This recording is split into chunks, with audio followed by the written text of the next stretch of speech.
खरकई नदी से नाबालिग युवती का नग्न अवस्था में शव बरामद। स्थानीय लोगों ने हत्यारे की गिरफ्तारी की मांग को लेकर किया सड़क जाम। पीएम द्वारा फुटपाथ दुकानदारों की आर्थिक स्थिति को मजबूत करने के लिए चलाई जा रही योजना, दुकानदारों को 10,000 रुपए मिलेंगे लोन।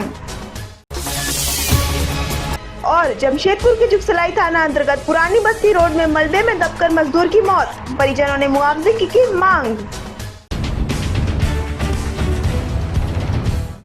सरायकेला जिले के आदित्यपुर थाना क्षेत्र अंतर्गत पुराना सालडी बस्ती निवासी 16 वर्षीय नाबालिग युवती पूजा गोप का शव नग्न अवस्था में खरकई नदी से बरामद हुआ।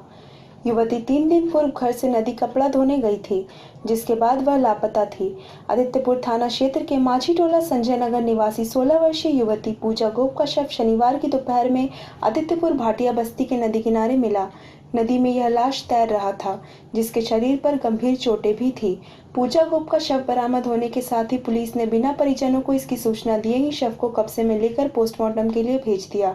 माझी टोला बस्ती के लोगों को इसकी सूचना मिली, जिसके बाद लोग भागकर नदी किनारे पहुंचे, लेकिन शव को वहां से पोस्टमार्टम के लिए भेज दिया गया था। इसके बाद स्थानीय लोगों ने पुलिस के खिलाफ हंगामा करते हुए आदित्यपुर कांड्रा मुख्य सड़क को माझी टोला के पास जाम कर दिया। आक्रोशित लोगों ने सड़क पर टायर जलाकर विरोध भी जताया। हालांकि इस बीच आदित्यपुर पुलिस के तत्परता के कारण कुछ देर के लिए सड़क पर यातायात बाधित हुआ और फिर आवागमन सामान्य हुआ, लेकिन आक्रोशित बस्ती के लोगों ने 1-2 गाड़ियों में तोड़फोड़ भी की। इधर मामले की गंभीरता को देखते हुए आदित्यपुर पुलिस के अलावा मौके पर आरआईटी और गम्हरिया पुलिस भी पहुंची और लोगों को समझाने बुझाने का प्रयास किया। युवती के शव बरामद होने के बाद आक्रोशित लोग हत्यारों को गिरफ्तार करने के साथ कड़ी कार्रवाई की भी मांग कर रहे हैं। वहाँ से बॉडी को जब हम लोग बोले कि हम उनका परिवार पहले देखेगा, घर लेके जा रहा है, वो बोला नहीं पहले सारे के ले जाएगा। हम बोले 2 मिनट देख लेगा, उसके बाद वहाँ जाएगा, तब तक लाठीचार्ज करना शुरू कर दिया। कोई लात से मार रहा है, कोई झाप से मार रहा है, जो इधर उधर जिसको सका उसको मारा है। हम पहले अपना घर लेके आएंगे कि पहले उसको देंगे। उसमें कोई पोस्टमार्टम का लायक नहीं। क्या कर रहा था जब उसको हम लोगों ने अपराधी को पकड़ के दिया, उसका कुछ कार्रवाई नहीं किया। तो लिंटा साइड में देखा, उधर देखा, पहले गुमराह करता है, 5 लोगों को बुलवाता है, क्या मुआ देखा। कोई खोजा नहीं, कोई थाना पर मैडम किसी को खुजवाया नहीं। अभी हम लोग खोज खाज परेशान से निकाला बॉडी, हम लोग को पूरा लाठीचार्ज किया, बॉडी छीन के जबरदस्ती लेके चल गया। हमको पूरा मारा, वो 5-7 जन को बहुत पूरा लाठीचार्ज किया। सिपाही लोग कुछ नहीं खोजा। हम लोग इतना मेहनत से खोज के निकाले। अब बॉडी में भी हाथ लगा, बॉडी छीन के भाग गया सरायकेला तरफ। और अपने अपराधी पर कोई कार्रवाई नहीं किया, जो कि हम लोग उसको पकड़ के दिए हैं। लॉकडाउन के दौरान सबसे ज्यादा नुकसान अगर किसी का हुआ है तो वो है फुटपाथ दुकानदार। इन दुकानदारों की आर्थिक स्थिति को मजबूत करने के लिए प्रधानमंत्री द्वारा एक योजना चलाई जा रही है और इस योजना के तहत फुटपाथ दुकानदारों को 10,000 रुपए दिया जाएगा। जमशेदपुर नोटिफाइड एरिया या नगर निगम क्षेत्र में पड़ने वाले सभी दुकानदार इसका फायदा उठा सकते हैं। उधर जमशेदपुर नोटिफाइड एरिया ने कैंप लगाकर फुटपाथ दुकानदारों को पैसा देने के लिए लिस्ट तैयार करना शुरू कर दिया है। उधर सभी दुकानदारों को 10-10 हजार रुपए दी जाएगी, जिसके बाद प्रत्येक दुकानदारों को महीने में 1,000 रुपए वापस करना है और वह भी मात्र 7 महीने तक। वैसे जो दुकानदार फुटपाथ पर आकर अपना दुकान चलाते थे, उनके लिए यह वरदान साबित होगा।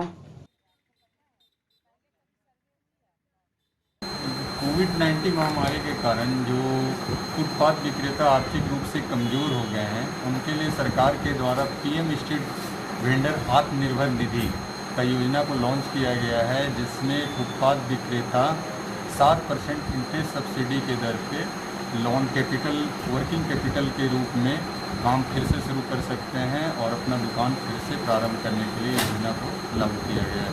डॉक्यूमेंट के लिए अभी वर्तमान में पहला है बैंक का पासबुक का जेरोक्स कॉपी और दूसरा है आधार कार्ड। ये मेन डॉक्यूमेंट है, इनके कारण हो सकता है। अगर अन्य उनके पास अन्य भी दस्तावेज वो देना चाहते हैं दे सकते हैं। जमशेदपुर के जुगसलाई थाना अंतर्गत पुरानी बस्ती रोड में उस समय अफरा तफरी का माहौल उत्पन्न हो गया, जब एक मजदूर पुराने घर को तोड़ने के क्रम में घर के मलबे में ही दबकर दम तोड़ गया, जहां घटना के बाद स्थानीय लोगों ने जमकर बवाल काटा और शव को घटनास्थल पर ही रखकर मुआवजे की मांग करने लगे। मिली जानकारी के अनुसार मृतक यूपी का रहने वाला है और वर्तमान समय में जुगसलाई गरीब नवाज कॉलोनी में अपने ससुराल में रहकर दिहाड़ी मजदूरी का काम कर रहा था। वहीं शनिवार सुबह रोजाना की तरह वह अपने जुगसलाई क्षेत्र में ही मोहम्मद शमी के घर पर उनके पुराने घर को तोड़ने का काम कर रहा था। तभी अचानक घर के मलबे के नीचे दब जाने से मजदूर मोहम्मद आरिफ की दर्दनाक मौत हो गई। घटना की जानकारी मिलते ही परिजन घटनास्थल पर पहुंचे और मुआवजे की मांग को लेकर हो हंगामा करने लगे। परिजनों ने आरोप लगाया कि बिना सेफ्टी बेल्ट के ठेकेदार द्वारा मृतक से काम करवाया जा रहा था। वहीं मृतक के रिश्तेदार मोहम्मद शरीक ने बताया कि मृतक के छोटे छोटे 4 बच्चे हैं। ऐसे में मकान मालिक द्वारा बच्चियों की शादी के लिए 10 लाख रुपए मुआवजा दिया जाए। उन्होंने बताया जिस काम को जेसीबी से कराया जाना है उसे मजदूर द्वारा कराया जा रहा है। साथ ही कहा कि जब तक मुआवजा नहीं मिलेगा तब तक शव को किसी कीमत पर उठने नहीं दिया जाएगा। हफ्ता भर से यहाँ पर काम कर रहे हैं। यहाँ पर ही डोजर आके पूरा ये गिरा सकता था। जरूरी नहीं है कि एक मजदूर 10 मजदूर मिला के 10 मजदूर का पैसा है कि एक तो प्लान को लेकर गिरा सकते थे। एक मजदूर को बुलाया, पूरा छत बैठ गया भैया। ये मालिक मकान और ठेकेदार वाला से हमसे गुजारिश है, लिखा ठेकेदार का किसी का नाम हमको नहीं मालूम। अच्छा। और सिपाही लोग थाना का जीव उठाना चाह रहे हैं, जीव हम लोग उठाना नहीं देना चाहते। मुआवजा ये चाहिए भैया कि 3 तो उसका लड़के और एक लड़का 4 है। 3 लड़के कम से कम 10 लाख रुपए दे देगी। 3 लड़की का शादी भी है, अच्छा से हो जाती होगी। 24 साल हम लोग का ये है कि दोनों पार्टियां, घर वाला भी आए और इसका ठेकेदार भी आए, दोनों से बात करके लिखित में मुआवजा हम लोग को नकदी मिल जाए और भी अच्छी बात है भाईजान। और हम लोग ये सब केस नहीं करना चाहते। वहीं सूचना मिलने पर जुगसलाई पुलिस घटनास्थल पर पहुंची और जेसीबी की मदद से शव को मलबे से बाहर निकाला। परिस्थिति बिगड़ता देख पुलिस ने पूरे क्षेत्र को पुलिस छावनी में तब्दील कर दिया, जहां QRT के जवान लगातार स्थानीय लोगों को समझाने बुझाने का प्रयास करने लगे, पर निष्कर्ष नहीं निकला। वहीं जुगसलाई के पुलिस पदाधिकारी हर्ष कुमार ने बताया कि घटना की जानकारी मिलने पर वे सभी घटनास्थल पर पहुंचे हैं और शव को मलबे से बाहर निकालकर आगे की कार्रवाई में जुट गए हैं। जानकारी मिली थी गश्ती के दौरान कि एक बॉडी दब गई है कंस्ट्रक्शन के दौरान, तो उसी को देखने के लिए आए हैं। तो सच में पाया गया कि बॉडी दबी हुई है, मृत है और आगे की कार्रवाई की। बताया जा रहा है कि यहाँ पे उनका ससुराल है, लेकिन रहने वाले मूल रूप से यूपी के थे। यहाँ वो सब ससुराल में उम्र करीब 28 साल हो रही है। तो उस दृष्टिकोण से हम जांच कर रहे हैं कि देख लेते हैं, अगर सुरक्षा के दृष्टिकोण से नहीं होगा तो उसके लिए वाजिब काम किया जाएगा। उस दृष्टिकोण में हम देख रहे हैं कि निश्चित अगर उस तरह का होगा तो निश्चित उस पर कार्रवाई। प्रधानमंत्री नरेंद्र मोदी ने कहा है कि कोरोना संक्रमण के दौरान बाहर से अपने राज्य लौटे मजदूरों को अपने जिले में ही काम उपलब्ध कराने के उद्देश्य से केंद्र सरकार ने गरीब कल्याण रोजगार योजना की शुरुआत की है। इस अभियान को 6 राज्यों के 116 जिलों में 125 दिनों तक प्रवासी श्रमिकों की सहायता के लिए मिशन मोड में चलाया जाएगा, जिसमें झारखंड के 3 जिले हजारीबाग, गिरिडीह और गोड्डा भी शामिल है। इस योजना में 50,000 करोड़ की शुरुआत प्रधानमंत्री नरेंद्र मोदी ने की। इस योजना से हर गरीब को फायदा पहुंचने वाला है। देश के सर्वाधिक लोकप्रिय प्रधानमंत्री नरेंद्र मोदी जी कोरोना महामारी में जो देश भर से जो प्रवासी मजदूर अपने अपने राज्य पे वापस आए थे, उनके रोजगार हेतु गरीब कल्याण योजना 50,000 करोड़ की योजना की आज शुरुआत बिहार के खगड़िया जिला से शुरुआत हुई। और ये निश्चित रूप से जो हमारे प्रवासी मजदूर जो विभिन्न राज्यों में अपने अपने गृह प्रदेश में वापस हुए हैं, वैसे पूरे देश भर के 116 जिला गरीब कल्याण योजना से चिन्हित किया गया, जिसमें झारखंड के भी 3 जिला इस गरीब कल्याण योजना के तहत सम्मिलित किया गया, जिसमें 150 दिन इन प्रवासी मजदूर को रोजगार देने का प्रावधान। जमशेदपुर के बागबेड़ा आवासीय क्षेत्र के आसपास के मुख्य सड़कों के किनारे इन दिनों गंदगी का अंबार देखा जा सकता है। घरों के कचरे सहित बाजारों के कचरे भी यहां फेंके जा रहे हैं। अब तो आलम यह हो गया है कि कभी भी यहां से इस गंदगी के कारण भयंकर बीमारी फैल सकती है। वैसे देखा जाए तो इन मुख्य सड़कों के आसपास के इलाकों में एक बड़ी आबादी निवास करती है। ऐसे में इन मुख्य सड़कों में गंदगी का अंबार लगना सीधे तौर पर बीमारियों को दावत दे रहा है। यहाँ के स्थानीयों के अनुसार लगभग 5 वर्ष पूर्व से ही यहाँ कचरा इकट्ठा होना शुरू हो गया था और तत्कालीन मुख्यमंत्री और जिला प्रशासन तक भी इस समस्या को पहुँचाया गया था, लेकिन इसका कोई समाधान नहीं निकाला गया। यहाँ के लोगों के अनुसार पूर्व में इस इलाके में डस्टबिन रखी जाती थी जिसमें इकट्ठा होने वाले कचरों को नियमित साफ सफाई करवाई जाती थी, लेकिन विगत कुछ वर्षों से यहाँ डस्टबिन हटा दिया गया। फलस्वरूप सड़कों के किनारे कचरे इकट्ठा होने शुरू हो गए। स्थानीयों के अनुसार जल्द से जल्द अगर यहाँ से कचरा नहीं हटाया गया तो पूरा इलाका भयंकर बीमारी की चपेट में आ सकता है। ये हमारा बागबेड़ा जो है पंचायत क्षेत्र में पड़ता है और इस गंदगी के लिए हमारे यहाँ पर जो गार्जियन लोग हैं ये मुख्यमंत्री जी से भी मिले, मुख्यमंत्री जी का भी आश्वासन मिला कि इसको साफ सफाई करवा दिया जाएगा, पर इसमें किसी भी प्रकार का कोई समाधान नहीं हुआ। आज जो है कम से कम 5 साल से ऊपर हो गया, गंदगी का अंबार यहाँ बना हुआ है। यहाँ की जनता जो है त्रस्त है, महामारी का कगार पहुँच गया, कई लोग यहाँ पर बीमारी से जूझ रहे हैं। जो सरकार को करनी चाहिए, यहाँ पर जिला प्रशासन को करना चाहिए, इसमें किसी भी प्रकार का कोई योगदान यहाँ पे नहीं हो पा रहा है, जिसके चलते किसी भी प्रकार की बड़ी महामारी या कुछ भी फैलता है तो इसकी सारी जवाबदेही सरकार की होगी और जिला प्रशासन की। कारण है कि आखिर कोई विकल्प नहीं है हमारे पास में। सरकार कोई व्यवस्था करे, यहाँ पर रखे कोई, ये जैसे पहले आता था यहाँ से टिस्को के लोग आते थे, उठा के ले जाते थे, तो लोग उसमें डालते थे, उठा के ले जाता था। ऐसी कोई व्यवस्था यहाँ पर नहीं है। लोकल लोग डालते हैं, इतना तक होता है कि बस्ती से बोरा में करके लाते हैं लोग और यहाँ पर डाल करके चल। देखिए बोरा, सब देखिए, सब बस्ती का बोरा है। मार्केट का जो सब्जी वाला सब है वो लोग यहीं पर ला के डालता है। परेशानी क्या होती है कि यहाँ से चलना मुश्किल है, हम लोग बाहर नहीं निकल पाते। लद्दाख की गलवान घाटी में चीनी सैनिकों से लोहा लेते हुए शहीद हुए पूर्वी सिंहभूम के बहरागोड़ा प्रखंड के कोशापालिया गांव निवासी गणेश हांसदा की प्रतिमा बैठाने की मांग उठने लगी है। यह मांग LBSM कॉलेज के छात्रों ने उठाई है। इन छात्रों का डिमांड है कि शहीद जवान गणेश हांसदा की प्रतिमा LBSM कॉलेज में स्थापित किया जाए ताकि आने वाला समय में युवा गणेश हांसदा को याद रख सके और उनके भारत माता की रक्षा के लिए बलिदान को भी याद करें। उधर इस मांग को लेकर छात्रों ने प्रिंसिपल को एक पत्र लिखा है।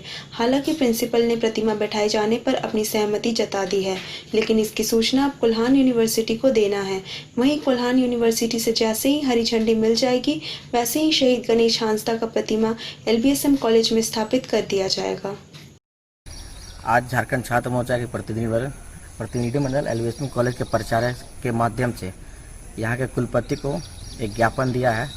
उस ज्ञापन में हमने एक मांग किया है कि चीन के साथ जो अभी युद्ध हुआ था उसमें हमारे झारखंड के और इस कॉलेज के वीर शहीद गणेश हांसदा जी का वीरगति को प्राप्त हो गए और हमने मांग किया है कि वो इसी महाविद्यालय के छात्र थे और मांग का पत्र में दिया गया है कि उनके एक प्रतिमा यहाँ लगे ताकि यहाँ के बच्चों को पता चले कि वीर गणेश हांसदा ने हमारे देश के लिए जो रक्षा किया वो वीर गति को प्राप्त हुए हैं।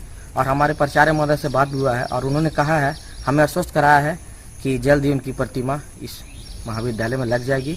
इसी मांग को लेकर हम लोग आज LBSM कॉलेज आए थे। हमारे महाविद्यालय के विद्यार्थी रहे हैं तो हमारी ये सोच है और हमारी इच्छा भी है कि उनकी यहाँ प्रतिमा लगे, उनकी यादगार कुछ चीज़ें यहाँ रहनी चाहिए। जैसे भवन इत्यादि बन रहे हैं तो हम विश्वविद्यालय से आग्रह करेंगे कि भवनों का नाम उनके नाम पर रखा जाए और आप लोगों ने भी जो आवेदन दिया है उसको भी हम अग्रसरित करेंगे और अपनी तरफ से भी विश्वविद्यालय को रिक्वेस्ट करेंगे कि वीर अमर शहीद जो गणेश हांसदा जी हैं उनके नाम पर एक उनकी मूर्ति कम से कम उनकी एक लगनी चाहिए। मैं विश्वविद्यालय से आग्रह करूंगा और उनसे मार्गदर्शन मांगूंगा कि कैसे इस पर आगे बढ़ाया जाए।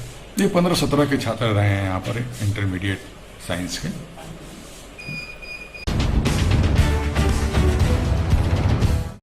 जमशेदपुर के बागबेड़ा में नेपाल के रह रहे 40 परिवार अपने वतन वापसी को लेकर सरकार और जिला प्रशासन से गुहार लगा रहे हैं। भारत और नेपाल सीमा पर हुए विवाद के बाद जिला प्रशासन ने इनके वतन वापसी के लिए बस तैयार रखा है। बस से इन सभी नेपाल के रहने वाले लोगों को इनका वतन भेजा जाएगा ताकि भारत और नेपाल के बीच जो मैत्री संबंध है वह बना रहे। उधर यह सभी 40 परिवार शहर के विभिन्न इलाकों में रात्रि प्रहरी का काम करते हैं। लॉकडाउन के कारण भूखमरी की स्थिति आ गई है। हालांकि भारत सरकार और स्थानीय प्रशासन लगातार इन लोगों को भोजन करा रही है और खाद्य सामग्री दे रही है ताकि नेपाल के रहने वाले लोग भूखे ना सोएं।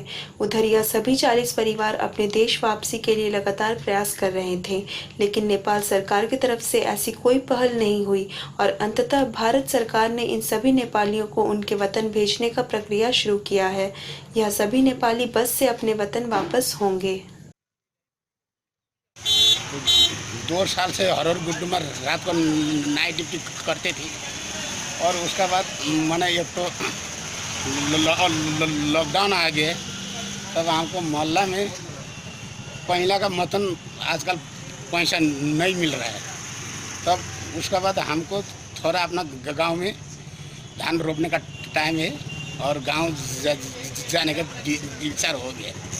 तब हम कल बस को इंतज़ार करते करते बस बुकिंग किया था, लेकिन वो बस नहीं आना पाया। सब लोग जा रहे हैं, मैंने वही लॉकडाउन का वजह से ही जा रहा हूँ। जो नेपाल जाना चाह रहे हैं, यहाँ पे नाइट वॉचमैन का काम ये लोग करते थे, रात में चौकीदारी करते हैं सीटी बजा के।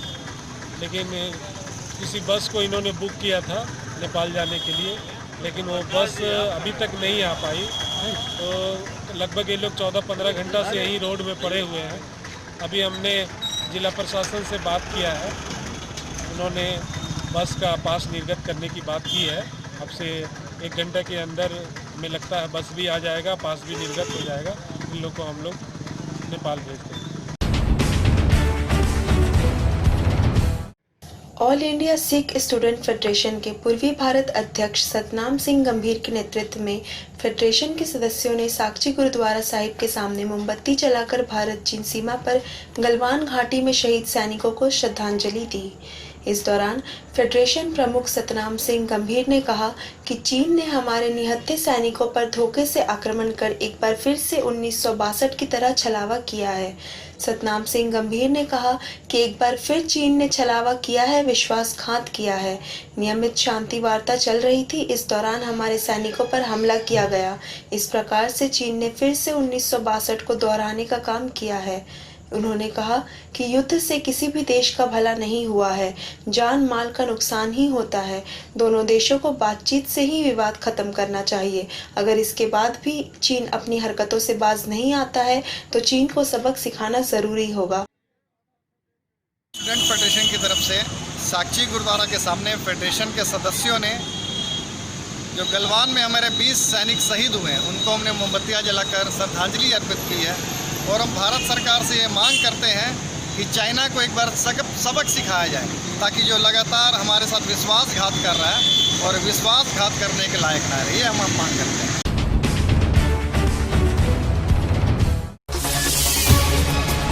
खरकई नदी से नाबालिग युवती का नग्न अवस्था में शव बरामद। स्थानीय लोगों ने हत्यारे की गिरफ्तारी की मांग को लेकर किया सड़क जाम।